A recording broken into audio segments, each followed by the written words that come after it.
Twelfth class physics chapter third current electricity topic Kirchhoff law.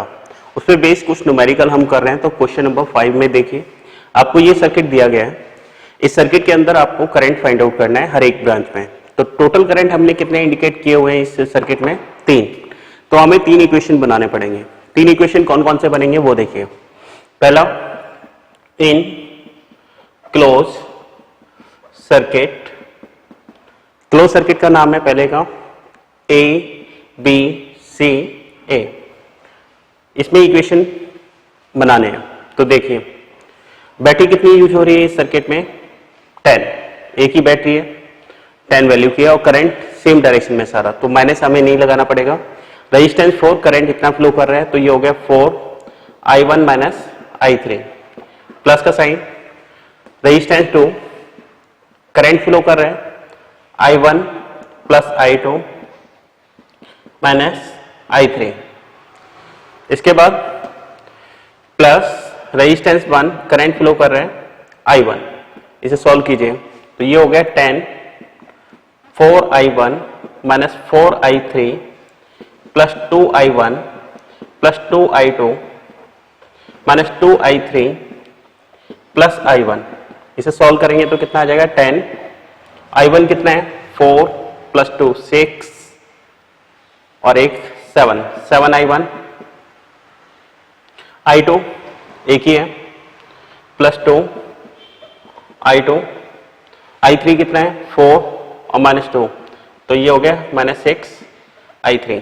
ये हो गया equation number first.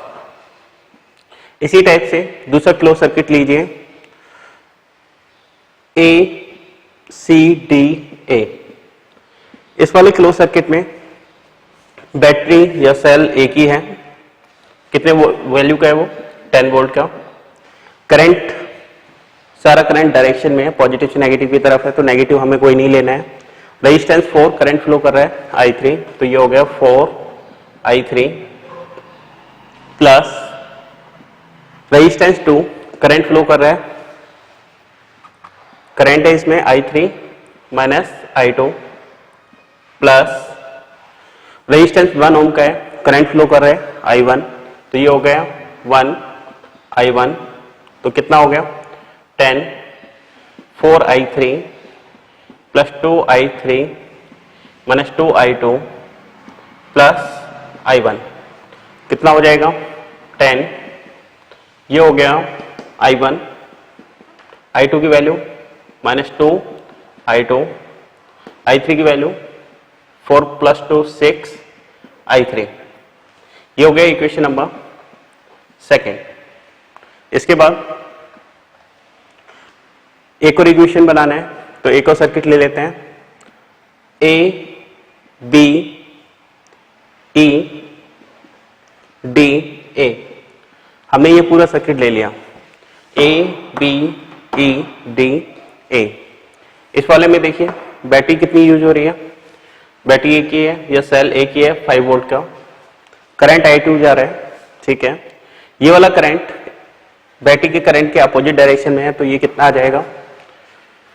Minus 4i1 minus i3। इसे ऐसे लिख दिया। इसके बाद ये वाला करंट बैटरी सेल की डायरेक्शन में है, तो ये आ जाएगा 4i3 प्लस 4i3। इसे सॉल्व कीजिए, 5 minus 4i1 plus 4i3 plus 4i3। इसे सॉल्व करेंगे तो कितना हो जाएगा? माइनस 4i1 प्लस 8i3, ठीक है। इसके बाद देखिए, यहां से आपको क्या करना है, इस इक्वेशन से हमें कन्वर्ट करना है। यहां पर देखिए सारे इक्वेशन किस में है? i1 i2 i3 में है। ये किस में? 2 वेरिएबल में है। तो हमें अगर इसकी वैल्यू पुट कर दें किसी एक वेरिएबल की, तो ये 2 में कन्वर्ट हो जाएगा। तो सॉल्व करने के लिए हमें क्या करना पड़ेगा? देखिए, यहां पर i की वैल्यू 1 है, ठीक है, 4 से काम चल जाएगा। यहां पर 7 है, i3 की वैल्यू यहां पर 6 है, वहां पे भी 6 है, ठीक है। तो ये बताइए 8i3 कितना हो गया? 5 प्लस 4i1, इसे इस टाइप से लिखा जा सकता है। इसे i3 की वैल्यू कितनी आ गई, i3 की वैल्यू आ गई 5 प्लस 4i1 बाई 8, इसे इस टाइप से लिखा जा सकता है। i3 की वैल्यू इन दोनों इक्वेशन में पुट कीजिए और इसे 6 से मल्टीप्लाई कर दें। 6i3 की वैल्यू लानी है तो कितना हो जाएगा, 6 से मल्टीप्लाई 5 प्लस 4i1 बाई 8, तो कितना आ जाएगा 3/4। ठीक है, तो 6i3 की वैल्यू पुट कीजिए तो ये हो गया 10 7i1 plus 2i2 minus 6i3 की वैल्यू 3/4 इंटू 5 प्लस 4i1। एक कम कीजिए, इस पूरे इक्वेशन को 4 से मल्टीप्लाई कर दीजिए। 40 28 8i2, तो ये 4 तो कैंसिल हो जाएगा, कितना बचा 3 5 प्लस 4i1। सॉल्व करिए, 40 28 i1 plus 8i2 minus 15 minus 12i1, कितना हो जाएगा 40। 28i1 में से 12i1 गया तो कितना बचा 16i1। ठीक है, ये कितना है 8i2। 15 को इस डायरेक्शन में ले आइए तो कितना हो जाएगा, 40 में 15 ऐड करेंगे तो 55। ये हो गया इक्वेशन नंबर, ये 3 था, ये है इक्वेशन नंबर 4। इसी टाइप से यहां पे सॉल्व कीजिए तो ये हो जाएगा 10i1 minus 2i2 plus 6i3 की वैल्यू 3/4 5 प्लस 4i1।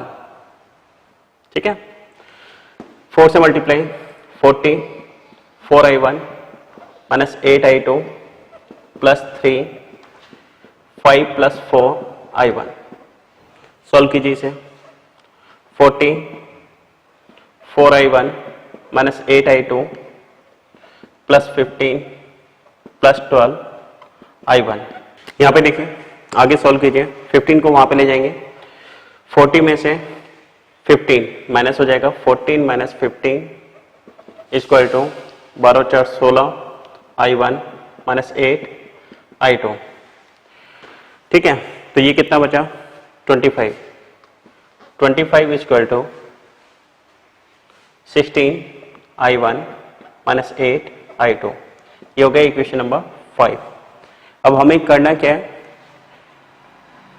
इक्वेशन 4 और 5 को सॉल्व करना है। तो ये बताइए 15 16i1 प्लस 8i2, ये है equation number 4। 25 equal to 16i1 minus 8i2, ये है इक्वेशन नंबर 5। दोनों को माइनस कर दिया, माइनस माइनस ये हो गया प्लस। 55 में से 25 माइनस किए, कितने बचे 30 इक्वल टू ये कितना हो गया 16i2। i2 की वैल्यू निकालेंगे, कितना आ जाएगा, i2 आ जाएगा 30/60, जिसका मतलब है 15/8, जिसका मतलब क्या है, इसका मतलब हो जाएगा 15 को 8 से डिवाइड कर दो, 8 कितना बचा 7.0, इसके बाद 8 64 कितना बचा 6 0, कितने बार 7 4, इसके बाद 5, तो ये आ जाएगा 1.875 एम्पियर। इसके बाद देखिए I2 की वैल्यू इक्वेशन 4 या 5 किसी एक में पुट कीजिए तो देखिए कितना आता है। ये आ जाएगा 55 और 16i1 प्लस 8 I2 की वैल्यू 15/8 8 से 8 कैंसिल, कितना बचा 16I1 इक्वल टू 55 माइनस 50, तो ये हो गया 60I1 इक्वल टू कितना बचा 40, I1 इक्वल टू 40/60 जिसका मतलब हो गया 20/8, जिसका मतलब हो गया 10/4, जिसका मतलब हो गया 5/2, जिसका मतलब हो गया 2.5 एम्पियर। I1 कितना आ गया 2.5 एम्पियर आ गया। ठीक है, अब निकालना है हमें I3। I3 का फॉर्मूला क्या है? I3 का फॉर्मूला है ये वाला। ठीक है, इसमें I3 निकालने के लिए वैल्यू पुट करना है, इस वाले इक्वेशन में ही पुट कर दो तो बताना कितना हो जाएगा। यहां पे कर लेते हैं कहीं, इस वाले पॉइंट पे देखो I3 कितना दिया हुआ है? I3 दिया हुआ है 5 + 4I1/8, ये दिया हुआ है। ठीक है, तो 5 + 4 I1 की वैल्यू है 5/2, 5/2/8 कितना हो गया 5 + 10/8 कितना हो गया 15/8। 15/8 कितना था 1.875 एम्पियर।